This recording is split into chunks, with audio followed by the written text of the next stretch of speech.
রাধে রাধে বন্ধুরা, কেমন আছেন প্রত্যেকে? আশা করি প্রত্যেকে ভালো আছেন, আমরাও ভালো আছি। ঘড়ির কাঁটায় সকাল 6টা। উদ্দেশ্য গঙ্গোত্রী। গত দিবস যমুনোত্রী দর্শন করার পরে পুনরায় আমরা যেই হোটেল থেকে বেরিয়েছিলাম যমুনোত্রীর উদ্দেশ্যে, সেই হোটেলে পুনরায় আমরা রাতে নিবাস করেছিলাম। আমাদের সেই স্লাইডিং হয়েছিল, যে আমাদের সম্মুখে যে পাহাড়ের ধস নেমেছিল, সেগুলোকে অতিক্রম করে অনেক কষ্টে আমরা যমুনোত্রী দর্শন করেছি, যা আপনারা এতক্ষণে দেখে নিয়েছেন। সব দর্শন করার পরে পুনরায় আবার আমরা হোটেলে এসেছিলাম, আর হোটেল থেকে পুনরায় রাত্রি তখন 10:30টার মতো বেজে গিয়েছিল। যে জায়গায় ল্যান্ডস্লাইডিং হয়েছিল, তো সেই জায়গাতে থেকে আবার আসার সময় আরও 2-4টে পাথর ছিল। ছোট ছোট পাথরগুলোকে আমরা সরাতে 2-3 জন মিলেও পারছিলাম না। অনেক কষ্টে সেই পাথরগুলোকে সরিয়ে পুনরায় আবার আমরা এসেছি। ভয়ও করছিল, প্রাণের ঝুঁকিও ছিল, কিন্তু আমাদের গন্তব্য পৌঁছতে হবে, তাই বিশেষ দেরি না করে আমরা বেরিয়ে পড়েছিলাম। আমরা এই জায়গাতে আসতে, জানকী চেট্টি থেকে আমরা এই জায়গাতে আসতে আমাদের প্রায় সময় লেগে গেছিল 2 ঘন্টা 2.5 ঘন্টার মতো। যাই হোক, আসুন। এইদিকে যমুনা মায়ের দর্শন, এখানে এইদিকে পাহাড়ের ওপরে মেঘ ভেসে রয়েছেন। এই দিকটা যদি দেখেন, এখানেও মেঘ আছেন। আর এই দিকটা আমাদের হোটেলটা, আর এখানের এরকম পরিবেশ রয়েছে। বেশি বিলম্ব না করে আসুন বেরিয়ে পড়ি পুনরায় আমরা। আর আমাদেরকে তো যেতেই হবে আজকে গঙ্গোত্রী। আর গঙ্গোত্রী দর্শন করে পুনরায় আমরা কোথায় থাকবো সেটি জানিয়ে দিচ্ছি। রাধে রাধে। ঘড়ির কাঁটায় সকাল 6:30। বেরিয়ে পড়লাম আমরা আজ পুনরায় গঙ্গোত্রীর উদ্দেশ্যে। যমুনোত্রী ধাম দর্শন করে এবার গঙ্গোত্রী ধামের উদ্দেশ্যে রওনা দিলাম। গঙ্গোত্রী ধাম দর্শন করে পুনরায় আমরা উত্তরকাশীতে আজকের গন্তব্যস্থল। সম্ভবত প্রায় 260 কিলোমিটার আমাদের পথ পাড়ি দিতে হবে, তাই বেশি বিলম্ব না করেই আমরা বেরিয়ে পড়লাম গঙ্গোত্রী, তৎপশ্চাৎ উত্তরকাশীর উদ্দেশ্যে।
গঙ্গোত্রী যাওয়ার পথে হঠাৎ আমাদের গাড়িটা একটু খারাপ হলো। যতক্ষণে গাড়িটা ঠিক হচ্ছে, আসুন আমরা একটু অ্যাডভেঞ্চার করে নিই, একটু ঘুরে দেখে নিই।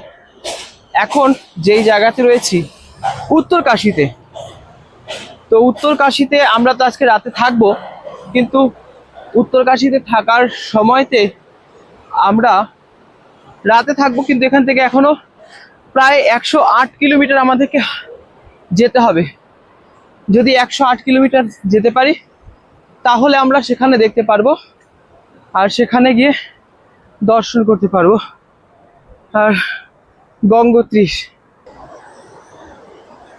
উত্তরকাশীতেই আমাদের এরকম একটা ঝর্ণা আমরা দেখতে পারবো, একদম জলের কালার নীল পুরো, দেখুন অদ্ভুত অদ্ভুত। এদিক দিয়েও বয়ে চলেছে একটি ছোট আকার ঝর্ণা, কিন্তু যাবোটা কোথায়? হ্যাঁ, আসুন ঘুরে আসি একটু। এখান দিয়ে যখন আপনি আসবেন, এখানেও ঝর্ণার ধারা দেখতে পারবেন, অনেকটা গভীর। হ্যাঁ, আমাদেরকে এরকম করে যেতে হয় পাহাড়ি পথ দিয়ে এগিয়ে।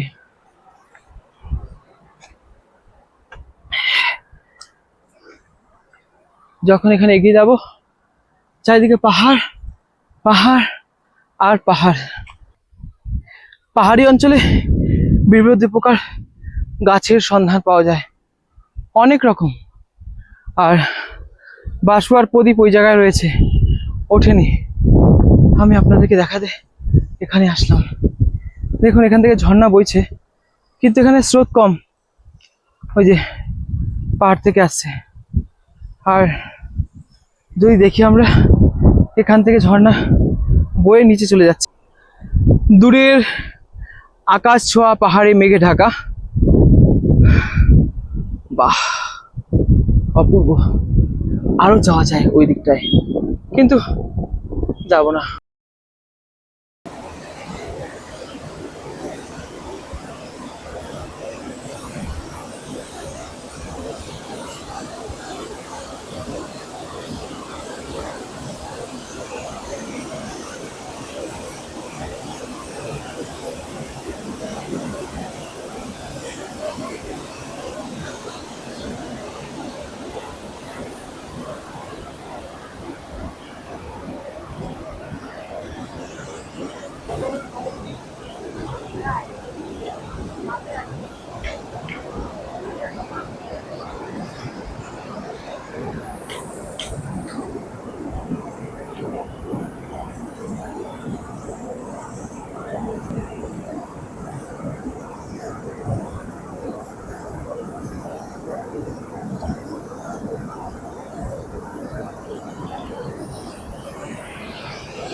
আমরা জানি না নদী খারাপ হতে পারে।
দেবভূমি উত্তরাখণ্ডে আপনাদের আরেকবার স্বাগত।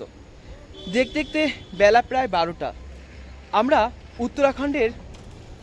আমরা এখন উত্তরকাশীতে এসে পৌঁছেছি। এই উত্তরকাশীতেই আমাদের যে প্রথম দিন যে পাস বেনেছিল বা বানানো হয়েছিল সেই পাসের চেকিং হচ্ছে। আমরা এখানে উত্তরাখণ্ড সরকারের এখানে এই চেকপোস্ট পেরিয়েই আমরা গঙ্গোত্রীতে যেতে পারবো। খুব সুন্দর জায়গা, বিশাল পরিবেশ, খুব সুন্দর পরিবেশ আর অতি মনোরম। এইদিকে শোষ করে গঙ্গা বইছে, এইদিকে পাহাড়, এইদিকে আমাদের সকল বন্ধুরা সকলে মিলে চলেছি আজ গঙ্গোত্রী দর্শনে। গঙ্গোত্রীকে দর্শন করে পুনরায় আবার আমরা এই উত্তরকাশীতে আসব। উত্তরকাশী থেকে পুনরায় আবার আগামী দিন পুনরায় আমরা কেদারনাথের উদ্দেশ্যে রওনা দেব। তাহলে সব সময় মুখ চলে, আরেকজন সব সময় ঘুমায়। सब समय चला ना, हम चिड़ा बार काटता है, हम खाता है। हम चिड़ा खाते हैं। हर हर महादेव। वो चिड़ा बेर করে দিল তাই খেলাম একদম। ওই যে একজন খালি ঘুমায়, সব সময় ঘুমায় না গো, মোটেও না। দিল করা ছিল। যাই হোক, তো এইভাবেই পথ চলবো, সাথে থাকুন, ভালো থাকুন। পাহাড়ের পর পাহাড় ছুটে চলেছে এবং সান্নিধ্যে নদী। পাহাড়ের এই অপরূপ এই সৌন্দর্যকে নিদর্শনকে দর্শন করতে করতে আমরা চললাম সেই গঙ্গোত্রী বা গঙ্গা মায়ের দর্শনে। আমরা তো গঙ্গাজিকে দর্শন করেছি, কিন্তু গঙ্গাজিকে দর্শন করা আর গঙ্গোত্রী ধামে গিয়ে গঙ্গা মাকে দর্শন করার এক অপরূপ সৌন্দর্য, এক অপরূপ আনন্দ অনুভব করব আমরা। আসুন সেই পথেই ছুটে চলি আর গঙ্গা মাকে দর্শন করি। পাহাড়ের সেই আঁকা বাঁকা পথ ধরে, কখনো উঁচু কখনো নিচু, এই কখনো ঝর্ণা কখনো আবার বৃষ্টি মেঘের মাঝে দিয়ে এই যে পথ চলা, এর এক আলাদাই আনন্দ। এটি বলে বোঝানো যাবে না, কল্পনারও অতীত। তাই আমাদেরকে একবার আসতে হবে জীবনে এই দর্শনের জন্য। আমি তো দর্শন করলাম এবং মনে হচ্ছে আপনাদেরকেও দর্শন করাই। আবার মনে হয় আমি আরেকবার যাই দর্শনে। সুন্দর দর্শন, আসুন দর্শন করে।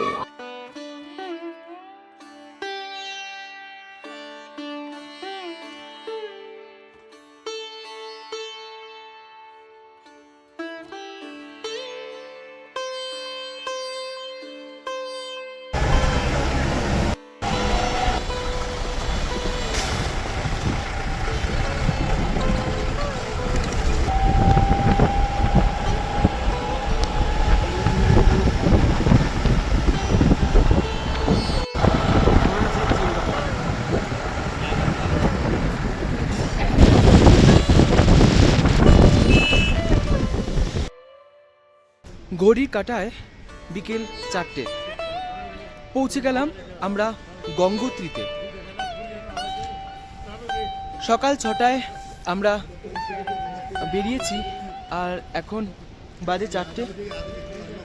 মা গঙ্গোত্রীর মন্দির প্রাঙ্গণ, গঙ্গোত্রী ধাম। গঙ্গোত্রী ধামে এসে এখন এখানে এবার আমরা যাব হচ্ছে, আমরা তো যেখানে গঙ্গা মায়ের যেখানে উৎপত্তিস্থল গোমুখ যাচ্ছি না, কিন্তু যেখানে গঙ্গা মায়ের মন্দির রয়েছে সেখানে যাব। আর সেখানে গিয়ে স্নান এবং পূজন সেখানে দেব, এবং সেখানে কীরকম অবস্থা, কী কী করতে হচ্ছে না করতে হচ্ছে, কিভাবে আমাদেরকে চলতে হবে, আর এখানে কি কি প্রয়োজন রয়েছে, কি কি না প্রয়োজন রয়েছে আদি সব কিছুই কিন্তু আমাদেরকে জানতে হবে অবশ্যই। আসুন, কিন্তু আমরা যে গঙ্গোত্রীতে এসেছি, যে আমাদের যে রেজিস্ট্রেশন করেছিলাম, তো রেজিস্ট্রেশন কিন্তু আমাদেরকে পুনরায় এখানে চেক করাতে হবে। এখানে রেজিস্ট্রেশন চেক হচ্ছে, আমাদের রেজিস্ট্রেশন চেক করে নিয়ে এবার আমাদেরকে পাস করে এবার আমাদেরকে বেরিয়ে যেতে হবে। কারণ উত্তরাখণ্ড সরকার সেও জানবে যে হ্যাঁ, আমরা যে রেজিস্ট্রেশন করেছিলাম সেই যাত্রীগুলো সুষ্ঠুভাবে আমাদের চলে গেছেন, এই আর কি। আর যদি এখানকার নজারা বলি, এখানকার নজারা তো অদ্ভুত সুন্দর। হাওয়া আছে, ঠান্ডাও রয়েছে, ওই দিকটা মেঘ রয়েছে, চারিদিকে অবস্থাটা, এত সুন্দর পরিবেশ, এত এখানে থাকার মতো না অনেক মনে হচ্ছে অনেক জায়গা আছে যত সম্ভব। আমি যেরকম দেখতে পাচ্ছি এই দিকটায় গেস্ট হাউস রয়েছে, আগেও গেস্ট হাউস রয়েছে, এখানে মন্দিরের আরেকটি দ্বার রয়েছে দিকটাতে। আর এমনভাবেই চলছে। যখন আপনি গঙ্গোত্রী ধামে আসবেন, আপনাকে পার্কিংয়ে আপনার গাড়িটি দাঁড়াবে, সেখান থেকে আপনাকে হেঁটে আসতে হবে বাজারের মধ্যে দিয়ে। আর পূজন সামগ্রী এখানে পাওয়া যাচ্ছে, নিতে হবে। গঙ্গোত্রী ধামে আমরা মন্দিরের সন্নিকটে পৌঁছে গেছি। আসুন সকলে মিলে একসাথে আমরা গঙ্গা মাকে প্রণাম করি। মন্দিরের গেটের সম্মুখে আপনারা অনেক দোকান পেয়ে যাবেন, কিন্তু আমরা এখানে মনীষ পূজা ভাণ্ডারকে পেয়ে গেছি। এখান থেকে আমরা নিজ নিজ পূজন সামগ্রী নিয়ে নিতে পারবো।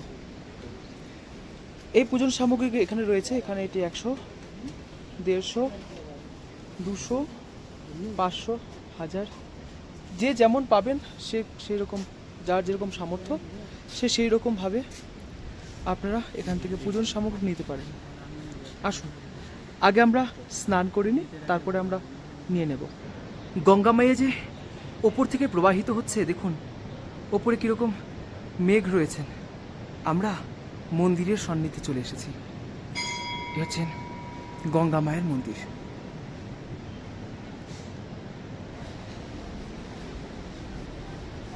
শিবজি আছেন, শিবালয়।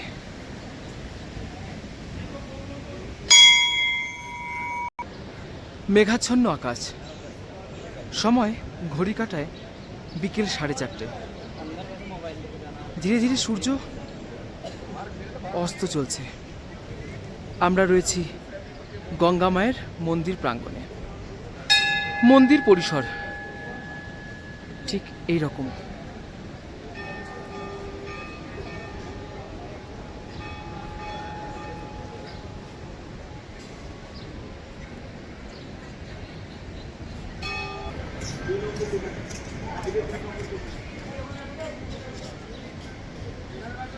এদিকটায় ওয়েটিং রুম। আমরা এখন ঘাটের দিকে নেমে যাব। আসুন আপনারা আমার সাথে ঘাটে নামবেন, এটি আপনাদের প্রত্যেকের জন্য।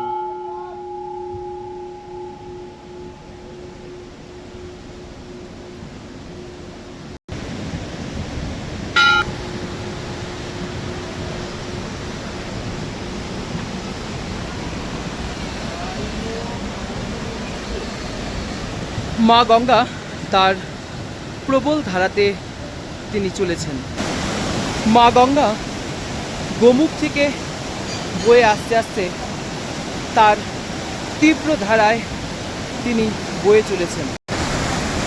গঙ্গা মায়ের তীব্র গতিবেগে গতিধারায় বয়ে চলেছেন ভাগীরথী স্বরূপে, পতিত পাবনী স্বরূপে, মুক্তিদায়িনী স্বরূপে। কি অপরূপ মনোহর, কি অপরূপ সৌন্দর্য, প্রকৃতির নিদর্শন।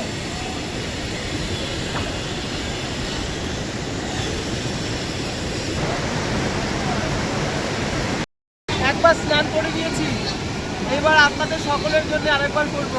আসুন।